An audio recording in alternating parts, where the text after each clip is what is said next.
నమస్తే, welcome to mic TV. నేను మీ సింహాద్రి. ప్రస్తుతం మనతోటి TPCC general secretary Janagani Dayakar గారు ఉన్నారు. అన్నను వెల్కమ్ చేద్దాం. అసలు ఈ కాంగ్రెస్ పాలనలో నిజంగా వాళ్ళు ఇచ్చిన హామీల ప్రకారం రైతులకు కానీ నిరుద్యోగులకు కానీ అందరికీ మేలు చేసిండ్రా, లేకపోతే మేలు చేయలేక ఫెయిల్ అయినరా అనే అంశాలు అడిగి తెలుసుకునే ప్రయత్నం చేద్దాం. అన్న నమస్తే. నమస్తే. బాగున్నా అన్న? బాగున్నాను. మీ పార్టీ అధికారంలోకి వచ్చిన తర్వాత మీరు అందరూ బాగానే ఉన్నారు. వాస్తవానికి ఎవరిని అడిగినా బాగున్నామని అంటారు. మరి మీ పాలనలో రైతులు నిరుద్యోగులు వీళ్ళందరూ బాగుంటారా అన్న? మా పాలనలోనే తెలంగాణలో రైతులకు పెద్దపీట వేయగలిగిన 10 ఏళ్లలో అరిగోస పుట్టించి రైతుల జీవితాలతో చెలగాటమాడిన బీఆర్ఎస్ పార్టీ ఇవాళ కాంగ్రెస్ పార్టీ అధికారం రాగానే ముఖ్యమంత్రి రేవంత్ రెడ్డి గారు మొదటగా రైతులకు పెద్దపీట వేసి రైతుల జీవితాల్లో వెలుగులు నింపి ఇవాళ రైతుల ధాన్యం అంశాలు కావచ్చు, సన్న వడ్లకు బోనస్ కావచ్చు, ఇవాళ గిట్టుబాటు ధర కావచ్చు, రైతులకు ఏకకాలంలో 2 లక్షల రుణమాఫీ కావచ్చు, ఈరోజే సాయంత్రం 4 గంటలకు రైతులకు మరొకసారి 9,000 కోట్లు ఇచ్చి మరొకసారి రైతుకు భరోసా ఇవ్వడం ఈరోజు జరుగుతూ ఉంది. అన్న ఇవాళ ఎంత అన్న? ఇవాళ ఎంత తారీఖు, ఎంత నెల? ఇవాళ 30. అంటే మీరు ఎన్ని వేల కోట్లు విడుదల చేయబోతున్నారండి ఇవాళ? 9,000 కోట్లు. 9,000 కోట్లు అంటే సీజన్కు నెల రోజుల ముందేమన్నా చేస్తే వాళ్ళు ఏమన్నా విత్తనాలకు కానీ ట్రాక్టర్లు దున్నుకోనికి కానీ కూలీలకు ఇచ్చుకొని కానీ పనికొస్తాయి. ఇప్పుడు ఖర్చు అంతా పెట్టుకున్న తర్వాత మీరు ఇప్పుడే కదా, ఇప్పుడు సీజన్ ఇప్పుడే స్టార్ట్ అయింది కాబట్టి రైతులకు ఉపయోగపడాలనే ఆలోచనతోనే ఇవాళ ప్రభుత్వం ఆలోచన చేసింది. నెల ముందేస్తే ఇంకాస్త ఆసరైతుండే కదా అన్న, వాళ్ళకు భారం తగ్గుతుండే రైతు. కరెక్టే మీరు అన్నది. మనం నిధుల్ని ఖరీఫ్ సీజన్ అంటే ఆల్రెడీ ముందే కదా సీజన్ లో కాబట్టే కదా రైతులకు మొన్ననే వడ్ల కొనుగోలు ధర చేసినాం, గిట్టుబాటు ధర ఇచ్చినాం, బోనస్ ఇచ్చినాం. కాబట్టి ఇప్పుడు మళ్ళీ రైతులకు ఉపయోగపడాలని ఖరీఫ్ సీజన్లో కాబట్టి ఆలోచన చేసినాం. అప్పులు కేసీఆర్ చేసిన అప్పుల్ని దిగమింగుకొని అప్పులు కట్టుకుంటూ అప్పులకు వడ్డీలు కట్టుకుంటూ సంక్షేమాన్ని ముందు ఎన్ని రోజులు చెప్తారన్న ఈ అప్పులు అనేది? ఎన్ని రోజులైనా ఇప్పుడు మనం వాస్తవాన్ని ప్రజలకైతే చెప్పాల్సిందే కదా. ముఖ్యమంత్రి గారు నేను అనేది రాష్ట్రంలో ముఖ్యమంత్రి గారు ఎక్కడ కూడా దయట్లేదు. ప్రతి వనరుల్ని ప్రజలకు చెప్పే చేస్తున్నాము. ఇవాళది రైతుల రుణమాఫీ అయినా, నిరుద్యోగులకు ఉద్యోగాలైనా, ఇంకోటైనా ఈ ప్రభుత్వంలో దాపరికాలు లేవు, ఇంకోటి లేదు. ప్రజల దగ్గర చెప్పి చేయగలుగుతున్నాం కాబట్టి ప్రజలకు విశ్వాసం ఉంది. ముఖ్యమంత్రి గారి ప్రజాపాలన మీద ఎందుకు విశ్వాసం పెరిగిందంటే మనం ఏది చెప్తున్నాం అది చేయగలుగుతున్నాం. గత పాలకుల వైఫల్యాలని, ఉన్నటువంటి అప్పుల స్థితిగతిని, రాష్ట్రం ఉన్నటువంటి ఆర్థిక స్థితిగతిని కూడా ప్రజలకు చెప్పగలుగుతున్నాం. చేసి మనం ఏదొచ్చినా రూపాయి ఒడిసి పట్టుకొని ఇవాళ తెలంగాణ సంక్షేమం కోసం, రైతుల కోసం ఖర్చు పెట్టగలుగుతున్నాం. కాబట్టి ఇక్కడే ఉన్నటువంటి మీరు 10 ఏళ్లలో తెలంగాణలో ఎంత నిర్వాహకం చేసిందే, ఎంత ఆర్థిక లూటి జరిగిందనేది మనం అందరం చూసినాం కదా. మాకు కూడా ఇప్పుడు తెలంగాణలో అనేక ఉన్నటువంటి గొప్ప అభివృద్ధి చేస్తూ ఉన్నాం.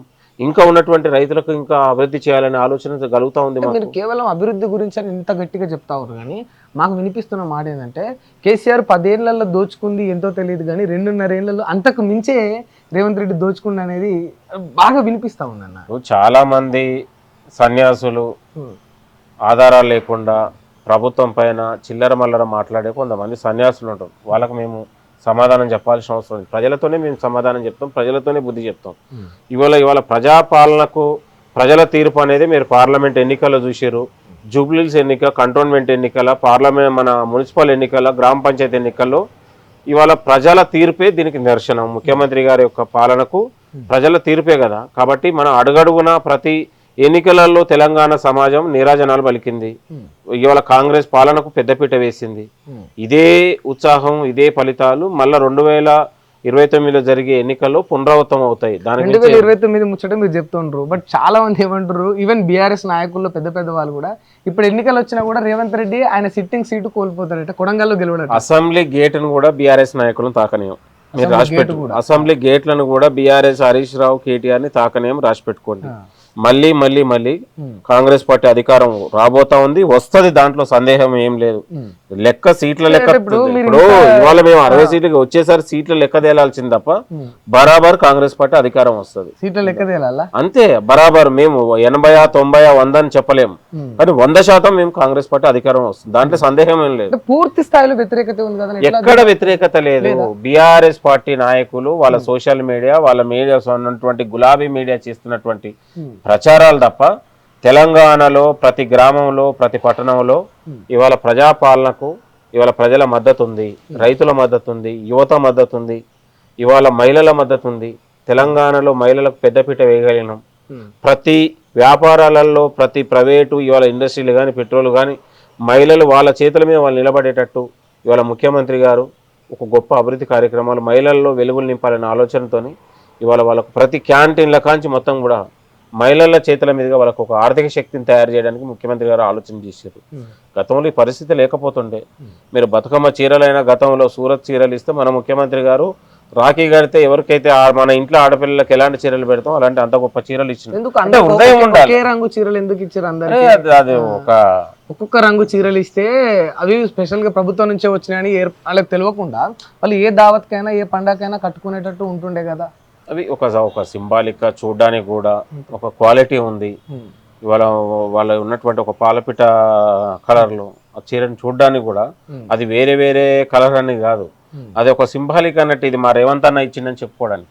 ఓకే, అంటే వాళ్ళకి ప్రత్యేకంగా పండుగలు ప్రత్యేకంగా అదే కదా. వాళ్ళు ఇవాళ మురిచిపోదు, మనం కాదు, ఆడపిల్లలు మురిచిపోతా ఉన్నారు. అక్కలు చెల్లెలు వీళ్ళందరూ కూడా కట్టుకొని మా రేవంత్ అన్న ఇచ్చిండు, మా గొప్ప ఇంత చీర పెట్టడం, మా అన్న అన్నమ్మలు రాఖీలు కడితే ఎంత చీరలు ఇస్తామో మా రేవంత్ అన్న కూడా చీర పెట్టి వాళ్ళు మురిచిపోతా ఉన్నారు.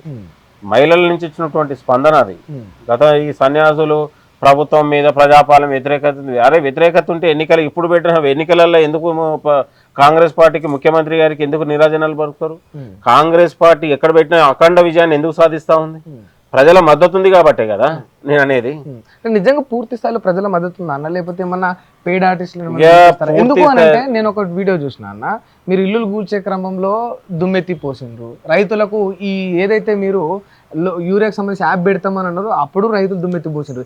ఈవెన్ నిన్న నిరుద్యోగులు కూడా డీజీపీ ఆఫీస్ను ముట్టడించి డౌన్ రేవంత్ రెడ్డి అన్నారు. ఏ వర్గాన్ని చూసుకుని ఎక్కడ చూసుకున్నా మీ మీద విమర్శ ఉన్న వ్యతిరేకత ఉంది కదా. ఏమంటున్నా, తెలంగాణలో మన ముఖ్యమంత్రి రేవంత్ రెడ్డి గారు వచ్చిన తర్వాత ఏకకాలంలో 70,000 ఉద్యోగాల భర్తీ జరిగింది. ఇవాళ నిన్నగాక మొన్న కూడా వారం క్రితం కూడా ముఖ్యమంత్రి గారు పోలీస్ శాఖలో కూడా 5,000 పైగా పోస్టులను కూడా భర్తీ చేయాలి. విద్యార్థుల పక్షాన కొట్లాడి దయాకర్ అన్న నేను అడుగుతున్నా, అది ఆర్థిక శాఖ ఆమోదం తెలిపిన పోస్టులు మాత్రం భర్తీ చేయగలిగినాం. ఇంకా ఉన్నటువంటిది ఈ నోటిఫికేషన్ తర్వాత మళ్ళా కొన్ని ఉన్నటువంటి నోటిఫికేషన్ ఆర్థిక శాఖ అంటే ఏ ఆర్థిక శాఖ అన్న? ఇప్పుడు మనం ఒక ప్రతి దానికి కూడా ఫైనాన్షియల్ అప్రూవల్ అయితే ఉండాలి కదా నేను అనేది. కాబట్టి ఈ అప్రూవల్ తర్వాత మళ్ళీ నెక్స్ట్ ఉన్నటువంటి మళ్ళీ ఒక 3 నెలల్లో కూడా మళ్ళీ ఒక పెద్ద నోటిఫికేషన్ ముఖ్యమంత్రి గారి. మరి అంటే మీరు ఎప్పుడో వేసే పోస్టులకు సంబంధించి ఇప్పుడు వాళ్ళు ఏజ్ని ఎలిజిబిలిటీని కోల్పోతే వాళ్ళ పరిస్థితి ఏంటంటే ఇప్పుడు ఎన్నో ఏళ్ళ నుంచి ఆశ పెట్టుకుని మా కాంగ్రెస్ వస్తే బాగుంటది, మా రేవంత్ అన్న వస్తే బాగుంటది అని నిజంగా నమ్మిండ్రు. వాస్తవానికి గత ప్రభుత్వంలో ఉద్యోగాలు రిలీజ్ కాకపోవడం తెలంగాణ ఆశ పెట్టుకోరు కదా. తెలంగాణలో యువత భవిష్యత్తు నిలబెట్టాలనే ఆలోచనతోనే ముఖ్యమంత్రి గారు పనిచేస్తూ ఉన్నారు. అది ప్రభుత్వ రంగమైనా ప్రైవేట్ రంగమైనా టెక్నాలజీ రంగమైనా కూడా మరి గుర్తుపెట్టుకోండి, తెలంగాణలో ఉద్యోగాల కల్పన కోసమే ప్రభుత్వం కృషి చేస్తూ ఉంది. కాబట్టి ఇవాళ నిరుద్యోగులు కొంతమంది బీఆర్ఎస్ నాయకులు బీజేపీ నాయకులు ఎన్ని పోస్టులు కావాలి అన్ని పోస్టులు కావాలి ఒక ప్రభుత్వం నడుపుతా ఉన్నాం. కాబట్టి వస్తాయి వాళ్ళ యొక్క నిరుద్యోగులకు న్యాయబద్ధమైన డిమాండ్ను కాంగ్రెస్ పార్టీ ఎప్పుడు కూడా కాదన్నది. కాబట్టి దానికి ఒక ఉన్నటువంటి విధి విధానాలు ఉంటాయి. కాబట్టి ఆర్థిక శాఖ ఏదైతే అప్రూవల్ ఇచ్చిందో ఆ నోటిఫికేషన్లు వస్తాయి. మళ్ళీ నోటిఫికేషన్లు కూడా రాబోతా ఉన్నాయి. ఈ ఒకటే కాదు, తెలంగాణలో ప్రతి ఖాళీలని భర్తీ చేయాలనే ఆలోచన ముఖ్యమంత్రి గారిది. తెలంగాణ యువతకు ప్రధానంగా ఇవాళ ప్రభుత్వ రంగంతో పాటు ప్రైవేట్ రంగంలో కూడా లక్షలాది కొలువులని క్రియేటివిటీ చేసి సృష్టించి ఇవాళ డిగ్రీ స్థాయి నుంచే ఉద్యోగాలు ఇస్తే వాళ్ళ జీవితాలకు వెలుగులు నింపాలనే ఆలోచన ముఖ్యమంత్రి గారిది. ఇవాళ కొంతమంది నిరుద్యోగుల చాటున ఇవాళ బీఆర్ఎస్ బీజేపీ నాయకులు చేరి ఇక ముఖ్యమంత్రి గారిని తిట్టడం ఒక పనిగా బీజేపీ నాయకులు బీఆర్ఎస్ నాయకులు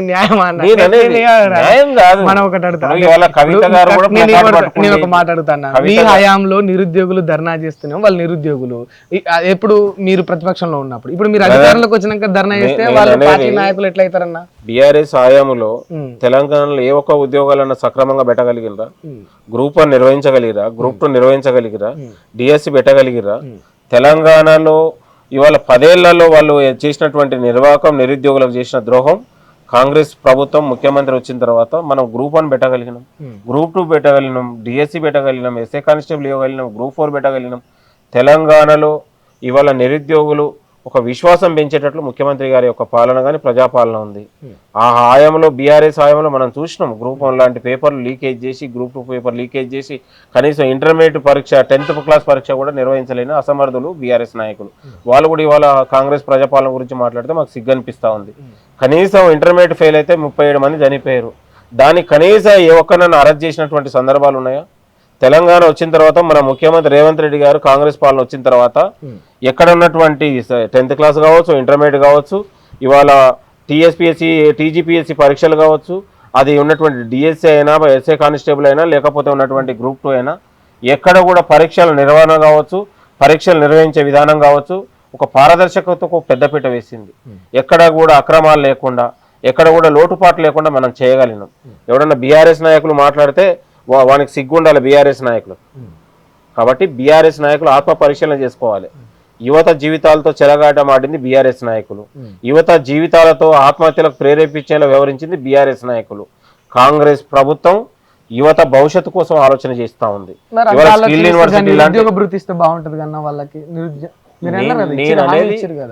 ముఖ్యమంత్రి గారు నిరుద్యోగ వృత్తి కంటే తెలంగాణలో లక్షలాది మంది కొలువులు ఇవాళ ప్రభుత్వ రంగంలో, ప్రైవేట్ రంగంలో ఆలోచన క్రియేటివిటీ చేసి లక్షలాది మంది కొలువులు.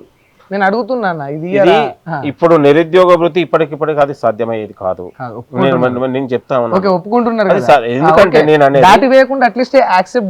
అనేది నిరుద్యోగ వృత్తి కంటే ఉద్యోగాలు ఇవ్వాలనే ఆలోచన ముఖ్యమంత్రి గారికి ఉంది. అది ఏ ఉద్యోగం? ప్రభుత్వ రంగంతో పాటు ప్రైవేట్ రంగాలలో డిగ్రీ స్థాయి నుంచే ఉద్యోగాల కల్పన కోసం ప్రభుత్వం ఆలోచన చేస్తా ఉంది. ఒకవైపు స్కిల్ యూనివర్సిటీ పెట్టింది, ఇవాళ ఐటీఐలను ఇండస్ట్రీలకు అనుసంధానం చేసి. ఐటీఐ విషయంలో అంటే మీరు తీసుకున్న అది ఏదైతే ఉందో నిర్ణయం, దాన్ని నిజంగా అప్రిషియేట్ చేయాలి. బీఆర్ఎస్ ఐటీఐ ఎవడన్నా పట్టించుకున్నాడా?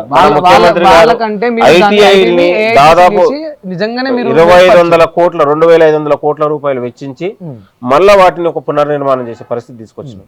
ఇవాళ మనం ప్రతి పెట్టుబడులకు తెలంగాణ దేనికోసం, ఇలా ముఖ్యమంత్రి గారు దావోస్ అయినా, జపాన్ అయినా, జర్మనీ అయినా, సింగపూర్ అయినా దేనికోసం? తెలంగాణ యువత భవిష్యత్తు కోసమే కదా ముఖ్యమంత్రి. అంత దూరం ఎన్ని పెట్టుబడులు ఇచ్చారు? అరే మేము చెప్పిన శ్రీధర్ బాబు గారు లెక్కలతో సహా చెప్పాడు కదా, దాదాపు మనం 1,40,000 కోట్ల రూపాయలు మనం పెట్టుబడులను తెలంగాణకు తీసుకురాగలిగినాం. అంటే మీ పెట్టుబడులు పేపర్ల మీదే ఉన్నాయి కానీ పేపర్లు కాదు, ఇండస్ట్రీలు వచ్చినాయి. దాదాపు 2 లక్షల పైగా కొలువులు ప్రైవేట్ రంగాలలో మనం ఇవ్వగలిగినాం. నేను అన్ని లెక్కలతో మన శ్రీధర్ బాబు గారు ఐటీ శాఖ మంత్రి గారు లెక్కలతో సహా అసెంబ్లీలో చెప్పారు, శాసన మండలిలో అసెంబ్లీలో ప్రకటించినాం. ఏదైతే మేము చెప్పగలుగుతానో చేసి చూపించగలిగినాం. సార్ ఇప్పుడు ఒక విషయం చెప్పండి నాకు, అంటే మీరు ఈ ఏదైతే 2.5 పీరియడ్ ఉందో ఈ కాలంలో మీరు సక్సెస్ అయినా అనుకుంటున్నారా, లేకపోతే 100కు 100% సక్సెస్ అయినాం, ఇంకా భవిష్యత్తులో కూడా సక్సెస్ అవుతాం. మళ్ళీ కాంగ్రెస్ ప్రజాపాలన మన ముఖ్యమంత్రి గారు ఈ 5 ఏళ్ళు కాదు, ఇంకొక 5 ఏళ్ళు తెలంగాణ ముఖ్యమంత్రిగానే ఉంటారు. రేవంత్ రెడ్డి ఉంటాడా? 100% ముఖ్యమంత్రి గారే ఉంటారు. ఇంకా ఉన్నటువంటి మిగిలిపోయిన ఏదైతే ప్రాజెక్టులు కావచ్చు, ఇంకేదో కర్ణాటక లాగా ఇక్కడ కూడా ఇంకొక 4-5 రోజులు రేవంత్ రెడ్డి గారిని తీసి విక్రమార్కను పెడతారనే మాట అవకాశమే లేదండి. అవకాశమే లేదు. ఇవ్వరు విక్రమార్కకు అవకాశం ఇవ్వరు. నేను అనేది ఒక పార్టీ, ఇది అనేది విక్రమార్క నేను నువ్వు అట్లా ఎక్కడికో కాంట్రవర్షన్ పోవాల్సిన అవసరం లేదు. అక్కడ అంటే ముఖ్యమంత్రి గారు రేవంత్ రెడ్డి గారే ఉంటారు. నేను చెప్పింది కదా, సీఎం గారు రేవంత్ రెడ్డి గారు కూడా చెప్పారు. మళ్ళీ ఉన్నటువంటి 2029 ఎన్నికల్లో 2034 వరకు తెలంగాణ రాష్ట్ర ముఖ్యమంత్రిగా రేవంత్ రెడ్డి గారే ఉంటారు. దాంట్లో సందేహం పట్టించుకోవాల్సిన అవసరం లేదు. ఇవన్నీ ఈ గాలి మాటలన్నీ నువ్వు నేను మంచిగానే చెప్తాను. అంటే రేవంత్ ఈ హైకమాండ్ ఏదైతే ఉందో అందరినీ హైకమాండ్ మద్దతుతోనే తెలంగాణ ప్రజల మద్దతుతోని ఇవాళ ముఖ్యమంత్రి గారు అయ్యారు. మళ్ళీ ఉన్నటువంటి రెండోసారి కూడా రేవంత్ రెడ్డి గారు అవుతారు. దాంట్లో సందేహం లేదు. ఆ చర్చను నువ్వేదో లోతుగా చేసి ఇంకో చేయాల్సిన అవసరం లేదు. ప్రజల మద్దతుతోనే మళ్ళా 2029 ఎన్నికల్లో గెలుస్తాడు. మళ్ళీ ఉన్నటువంటి తెలంగాణ దిశను మార్చే విధంగా ఇవాళ తెలంగాణ ప్రపంచ దేశాలే ఇవాళ తెలంగాణ ఇండియా కాదు ప్రపంచ దేశాలు చూసే విధంగా ఇలా డెవలప్మెంట్ జరుగుతూ ఉంది.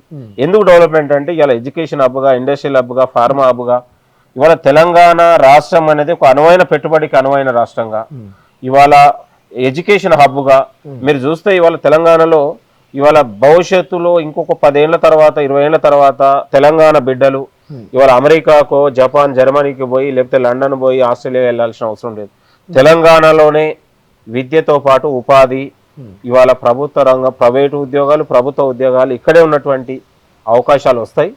భవిష్యత్తులో ఇక్కడ ఒక మంచి ఉపాధి, విద్యకు, ఉపాధికి, ఉద్యోగాలకు అనువైన రాష్ట్రం తెలంగాణ రాష్ట్రంగా ముఖ్యమంత్రి గారు తీర్చిదిద్దాలనే ఆలోచన రేవంత్ రెడ్డి గారికి విజన్ ఉంది. ఎంతో మంది విద్య మీద ఇట్లాంటి విజన్స్ తోటి వస్తారు, వాస్తవాన్ని చెప్తారు కూడా. అది ఇంప్లిమెంట్ చేయడంలో ఈ స్వతంత్ర భారతదేశం ఏర్పడి ఇండియన్లైనా కూడా ఫెయిల్ అవుతూ ఉన్నారు కానీ, అంటే పూర్తి స్థాయిలో అది అందించలేకపోయింది. ఇవాళ మీరు ఆ రూట్లో పోయిరండి.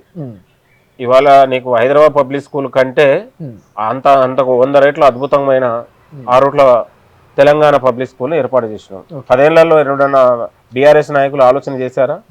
ఇవాళ ఆ రూట్ల లాంటి తెలంగాణ పబ్లిక్ స్కూల్లో ఇవాళ అడ్మిషన్ కోసం పోటీ పడతా ఉన్నారు. అక్కడ చదివే వాళ్ళు కూడా మామూలు ఉన్నటువంటి కాదు, ఎంప్లాయీస్ పిల్లలు పోటీ పడతా ఉన్నారు. మా పిల్లలకు కూడా అడ్మిషన్ ఏమి ఇక్కడే ఉంటామని. టీచర్ల పిల్లలు, ఆర్టీసీ పిల్లలు, ఇవాళ డాక్టర్ల పిల్లలు, ఇంజనీర్ల పిల్లలు, లాయర్ల పిల్లలు పోటీలు పడతా ఉన్నారు. బికాస్ ఆఫ్ రేవంత్ రెడ్డి పాలన తెలంగాణలో ఇవాళ ఆ రూట్ల లాంటి తెలంగాణ పబ్లిక్ స్కూలు తెలంగాణ ప్రతి మండలంలో, ప్రతి నియోజకవర్గంలో పెట్టాలనేది ముఖ్యమంత్రి గారి యొక్క ఆలోచన. కాబట్టి స్కూళ్ళని తీసేస్తా అన్నారు కదా, అది నేనేమంటున్నా, ఇవాళ స్కూళ్ళని అంటే దాదాపు 5 ఉండి 4 ఉండి 3 ఉండి అక్కడ ఒక ఉపాధ్యాయుడికి దాదాపు 70 నుంచి 80 వేల ఉద్యోగ జీతం ఇస్తా ఉన్నారు.